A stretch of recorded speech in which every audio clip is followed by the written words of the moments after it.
Nutty Disco Dave, a tragicomedy in B major where the B stands for Blundering Buffoon. It's rare YouTubers to come across a creature quite like Nutty Disco Dave.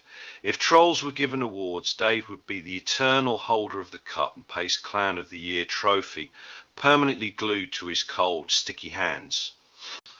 And, oh, don't mistake his moniker for anything less than a heartfelt nod to his distinct personality. Disco might be long gone, but Dave clings to it like a pair of flared trousers he can't quite wriggle out of, both metaphorically and in spirit. Now, let's talk about Dave's peculiar obsession with adult entertainment accusations.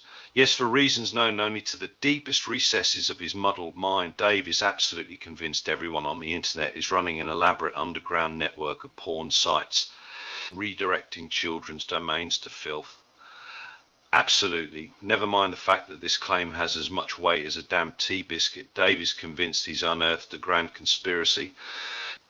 In Dave's world, you're all secret smut peddlers, which is a bit rich coming from a man who doesn't seem to understand how basic internet search works.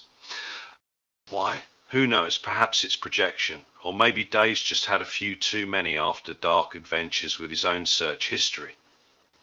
The irony of it all is that he accuses others of depravity while pretending to maintain some higher moral ground, a bit like being lectured on fitness by a man who hasn't left his couch in years, crisps in hand. If you've ever had the pleasure of being trolled by Nutty Disco Dave, you'll notice a curious pattern, nothing original. The man couldn't craft a sentence of his own if Shakespeare himself stood beside him. Instead, Dave prefers the much simpler, much lazier method of copy-pasting whatever trash he's found that morning while browsing the darkest corners of misinformation. Is it accurate? Who cares? For Nutty Disco Dave, the truth is merely an inconvenience standing in the way of his next revengeful post. Imagine, if you will, a toddler with a paintbrush, except instead of paint, it's misinformation, and rather than staying on the canvas, Dave flings it everywhere, like a Jackson Pollock gone terribly wrong. His attacks are more like a Rorschach test, chaotic blobs that somehow tell you more about his twisted psyche than anything about the target of his misguided wrath. What truly elevates Dave from garden variety troll to full-blown comedy is his mind-bending hypocrisy. In one breath, he's calling someone names that are so vicious they'd make a pirate blush, and in the next, he's demanding to be addressed with proper respect. The logic here is as impenetrable as a foggy day on the moors.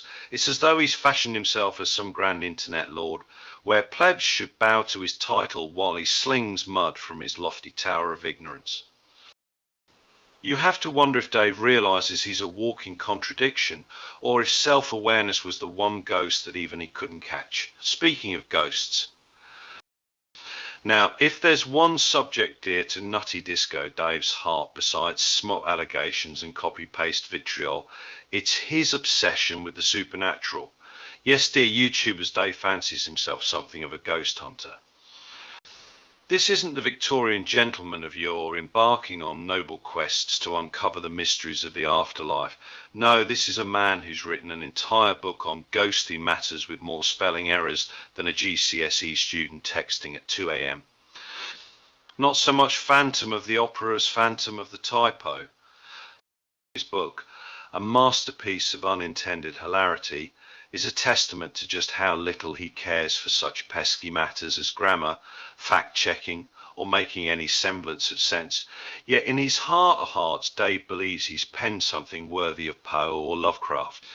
Instead, he's produced a piece that's more in line with the ramblings of a sleep-deprived man waving a flashlight in the general direction of his garden shed, hoping to catch a ghoul. The true mystery behind Nutty Disco Dave's rage, however, remains why does he harbour such hatred for people he's never met? It's like he's waging a personal vendetta against the world, except no one told the world it was even involved. Is it loneliness? Boredom? A deep-seated bitterness towards anyone who dares exist in his vicinity without acknowledging his supposed genius? Whatever it is, the man seethed with a vindictiveness typically reserved for ex-wives in poorly written soap operas, but without the charm or the plot or the ability to string together a coherent scene. Dave is playing the role of the villain in his own mind, but sadly the rest of us are just left scratching our heads, wondering what we did to earn such a bizarrely orchestrated barrage of nonsense. At the end of the day, Nutty Disco Dave is less of a troll and more of a tragic figure, a man so lost in his own delusions that he's become a parody of himself. And while it's easy to laugh at his antics, because really, how could you not? There's also a small part of you that feels a smidge of pity for the man. After all, it must be exhausting maintaining that level of sheer absurdity day after day. But hey, if nothing else, Nutty Disco Dave serves as a reminder to the rest of us that a little self-awareness goes a long way. Try to understand my concerns.